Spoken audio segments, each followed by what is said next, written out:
Welcome back, everybody. In this video, we're continuing our look at section 3.1 on measures of center. In the last video, we were looking at the mean, median, and mode applied to sets of data. In this part, we're looking at how to calculate such things, if possible, from group data. So once again, we're returning to our example involving the ages of Best Actress Oscar winners. And we have this frequency distribution that we derived at earlier. It turned out that there were 82 winners, ranging in age from somewhere around 20 to around 89, right? So one of the things about a group distribution is we don't know the original data values, right?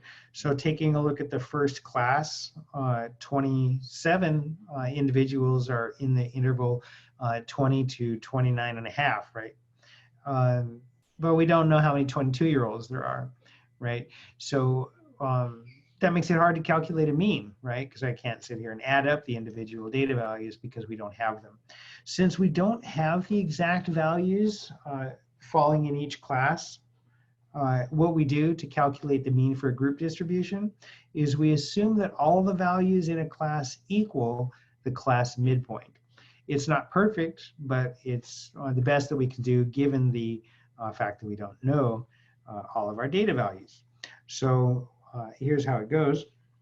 So for the first class, 20 to 29, we need the midpoint of that class. So to calculate 20 plus 29 divided by 2 is going to be 24.5.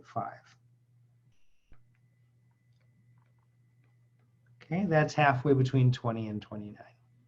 Okay, between 30 and 39, so 30 plus 39 divided by 2, that's going to be 34.5. So now you can tell how this is going to go, right? It's going to be 10 apart from now, right? So 24.5, 34.5, 44.5, and so on. Let me fix that.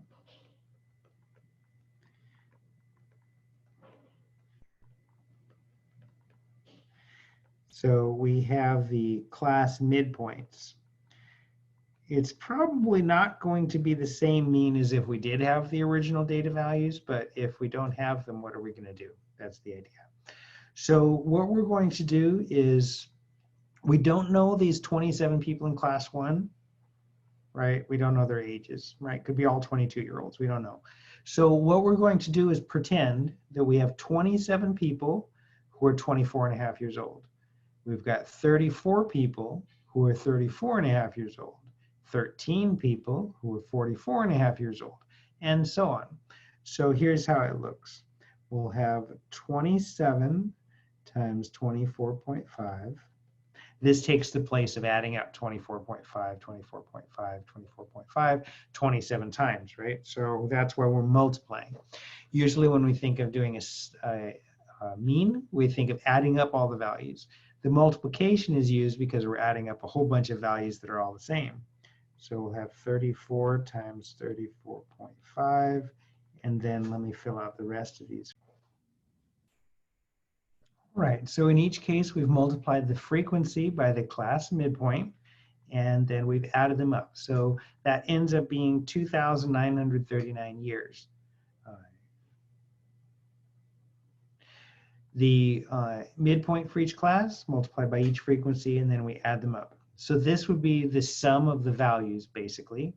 And then we're going to divide that by the sum of the frequencies, which was 82. There were a total of 82 people.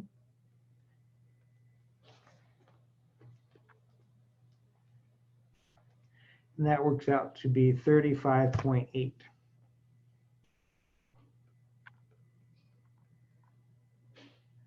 Okay, so there's the mean for our grouped distribution. So here's a formula for how this is done. The mean for a frequency distribution, taking a look down here, we have this sigma notation. Remember, this sigma means add them all up, whatever they are. We're adding up f times x. So sigma f times x. So f stands for the frequency, and then x stands for the class midpoint. And then we're dividing by sum of f, sum of the frequencies. By the way, a short sidetrack here, really short.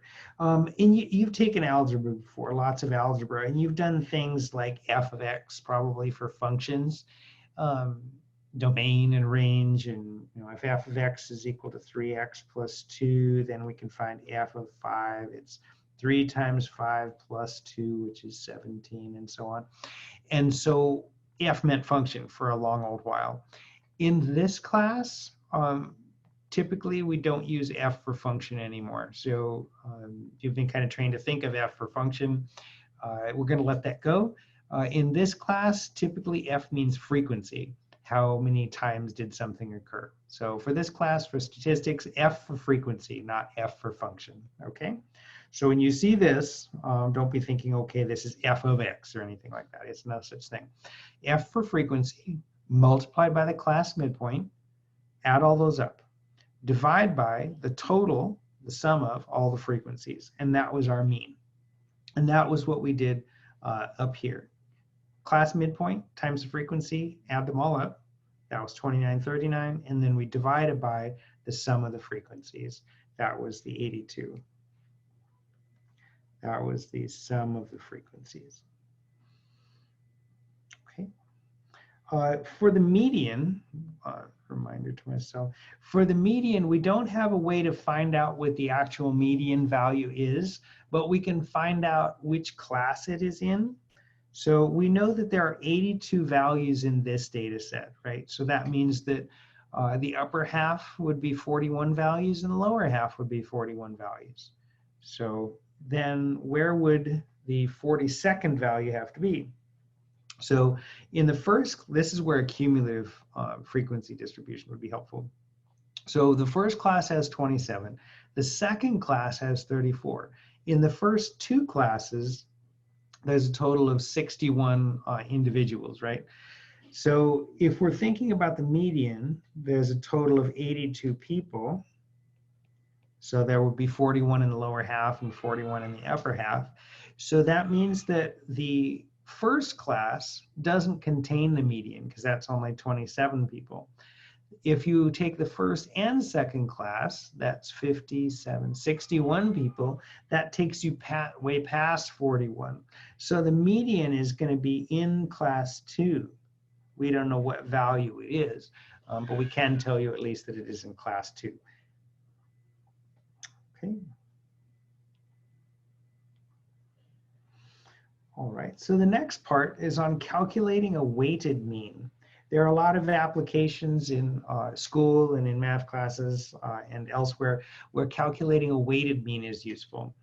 Okay, so this is used when different x values or data values are assigned different weights, and the letter W here is going to stand for a weight.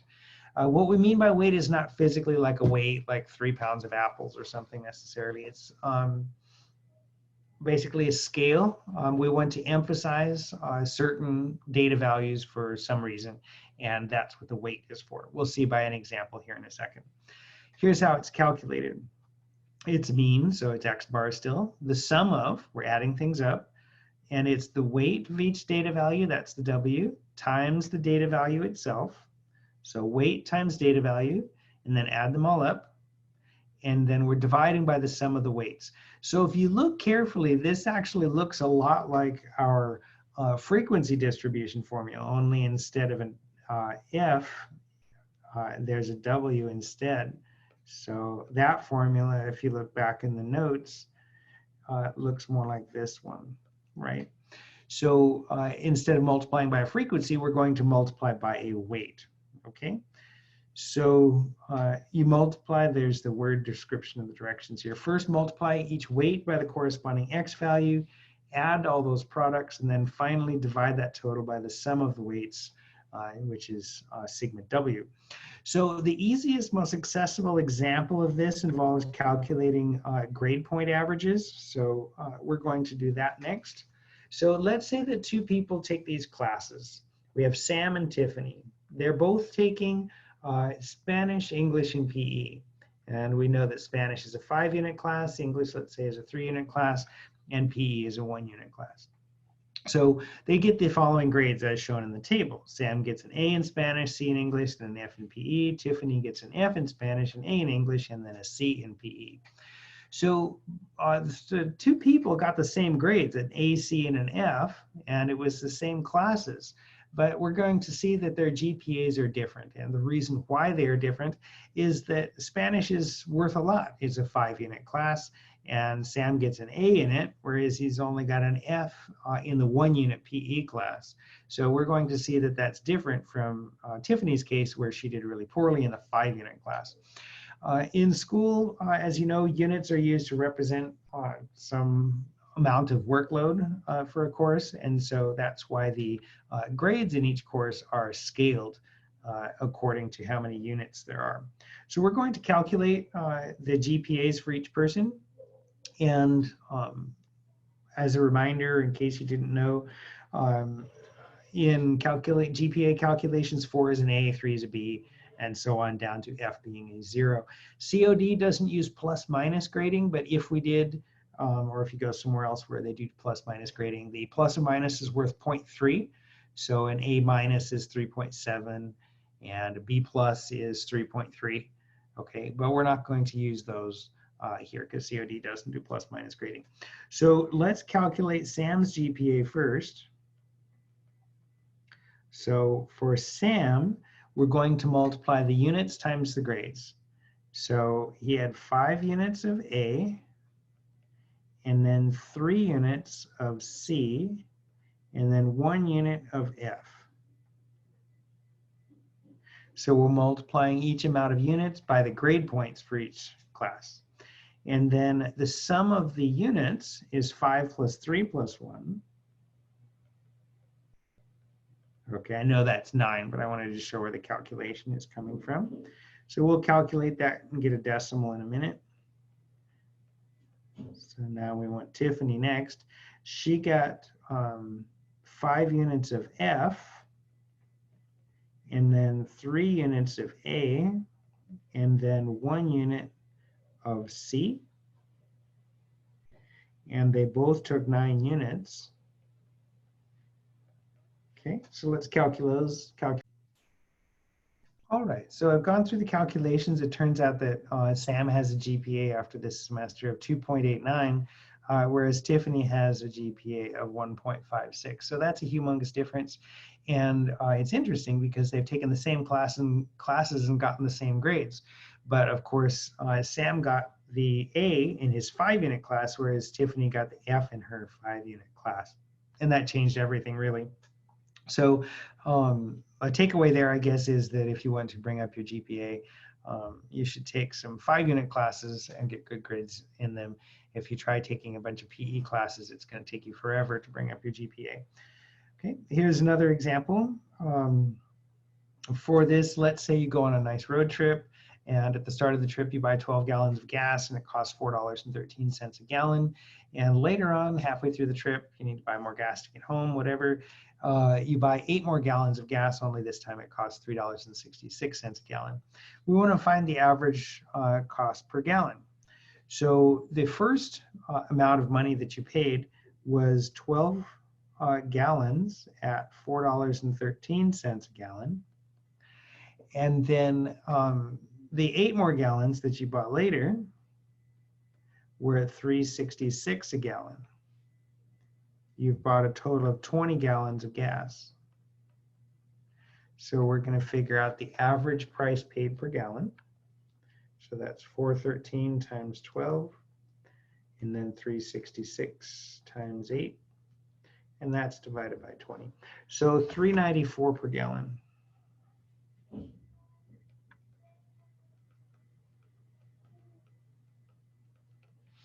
All right, it actually worked out to be 3.942, but I'm rounding to the nearest cent. Dollar amounts in this class, we can just round to the nearest cent. A common mistake for this, so let me note that. A very common mistake is for people to say, okay, well, let me just take 413 plus 366 and divide by 2. Okay, so 413 and 366, and divide by 2, that's 390. Okay, so that's wrong. What makes it wrong is the fact that we are buying more gallons of gas at the higher price, and so the average needs to actually be higher. So we needed to weight the price per gallon by the number of gallons purchased each time.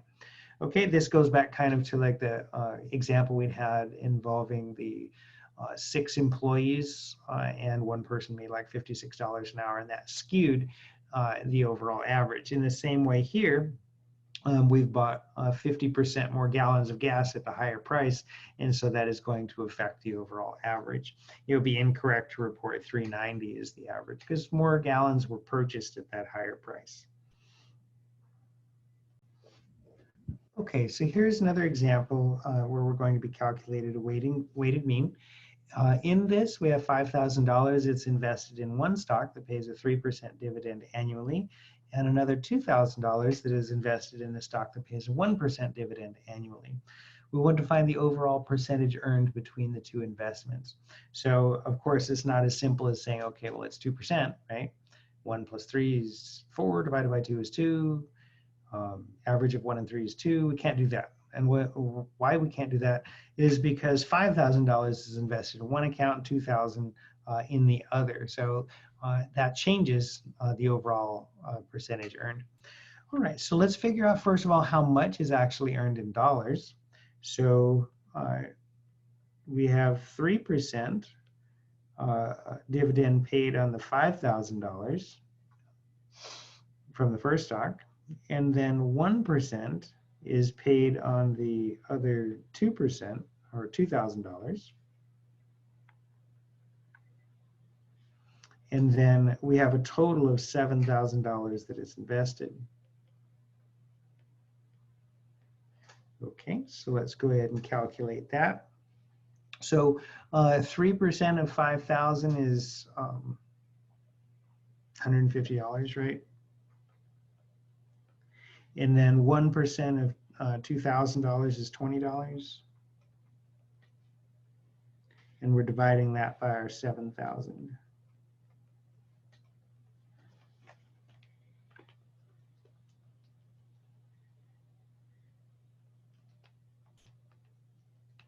All right, so that works out to be 2.43%. Let's say 2.4%. Well, 2.43%. Okay, so here it's not 2%, right? It's 2.43%. And the reason for that is that 2.5 times as much was invested in the stock that paid the higher dividend. So it's not as simple as saying, okay, well, what's the average of 1 and 3%? It's 2%. You can't do that because, again, a larger dollar amount was invested in the stock that paid the higher dividend of the two. All right, so that takes us to through most of section 3.1. In the next part, we're going to do basically some more examples.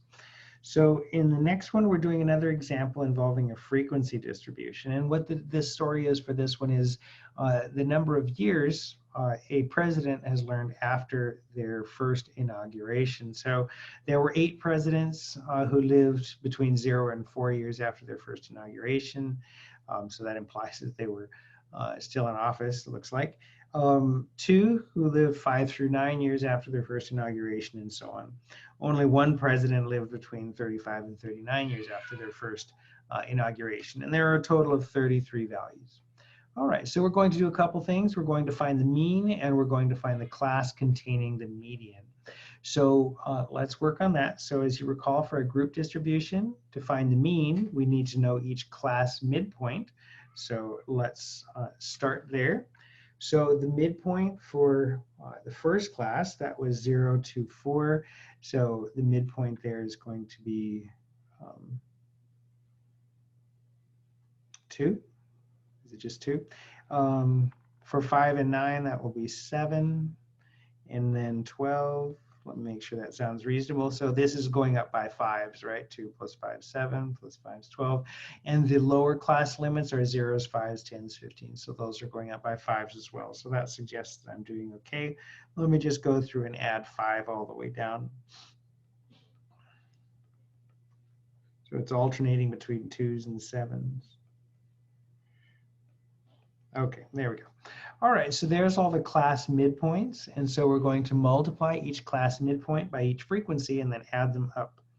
So we'll start off with 2 at 8, and then 2 at 7, and then let me do the rest of these.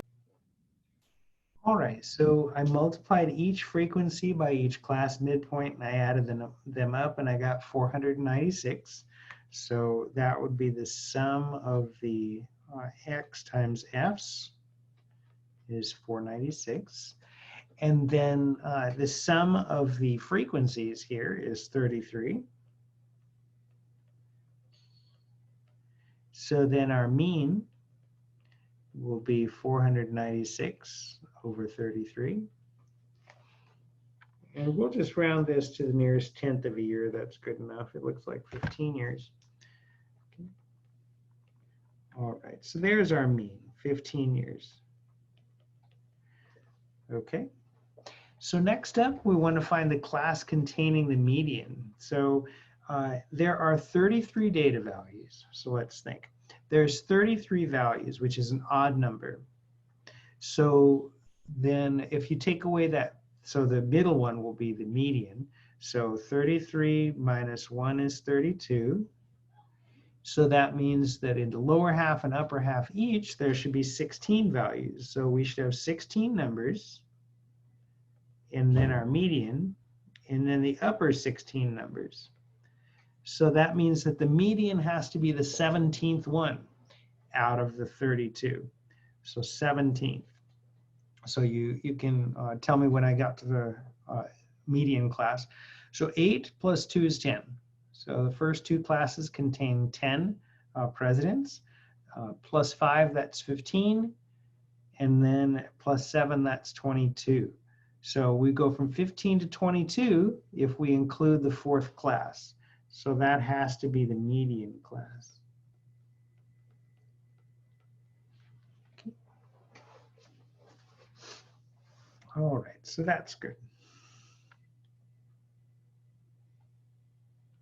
Okay, a couple of more examples. The next two are taken from our textbook.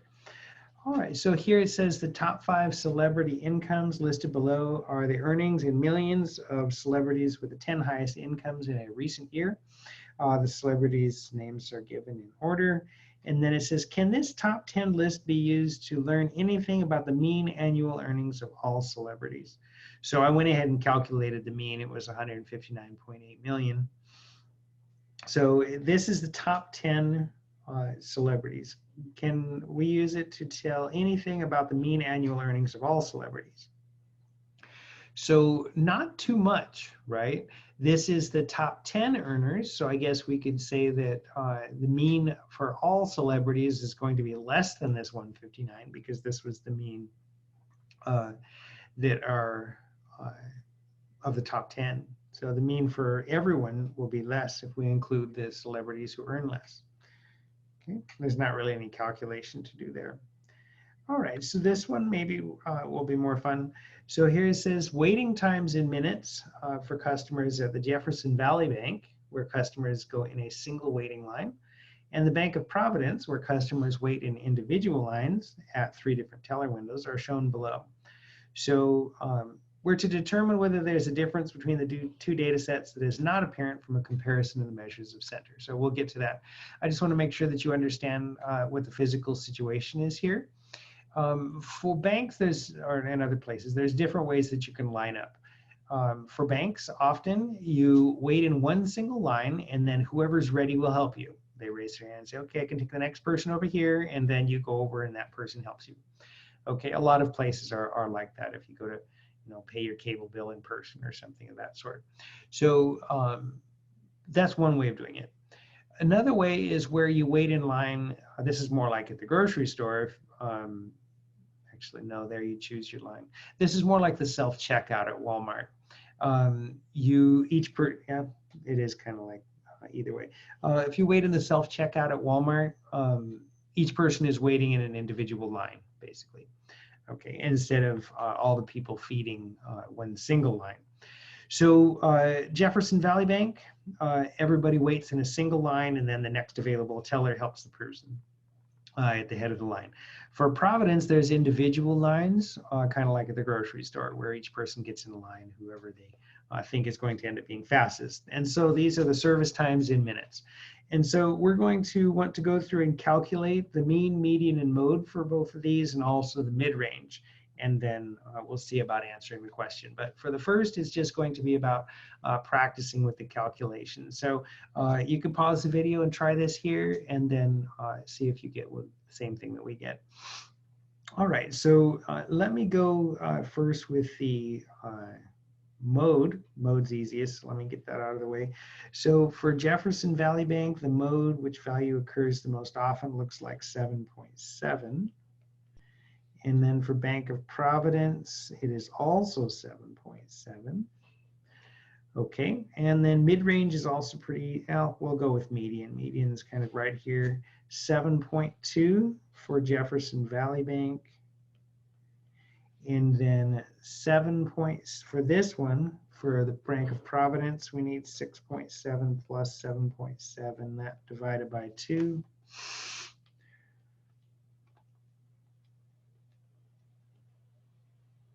And that's also 7.2.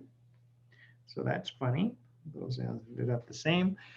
We can do mid-range calculations next. Let's take Jefferson Valley Bank's mid-range first.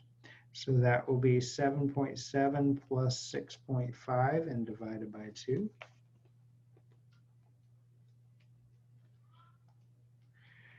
Okay, and that's 7.1.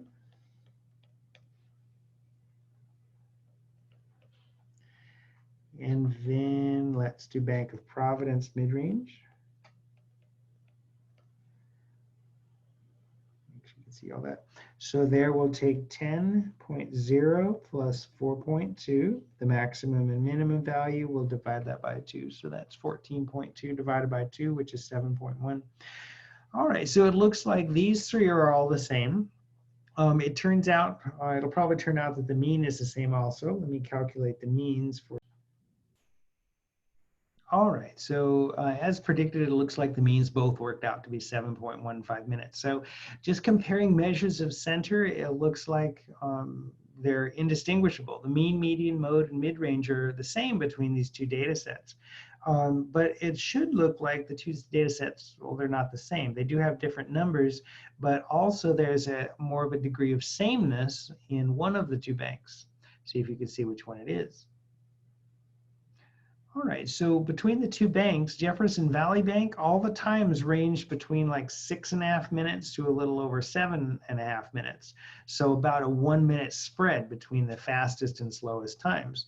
Bank of Providence is 4 minutes to 10 minutes, which is a pretty big range of values. So even though they had the same mean, median, mode, and mid-range and so on, we could think of the two data sets as being different in their amount of variability.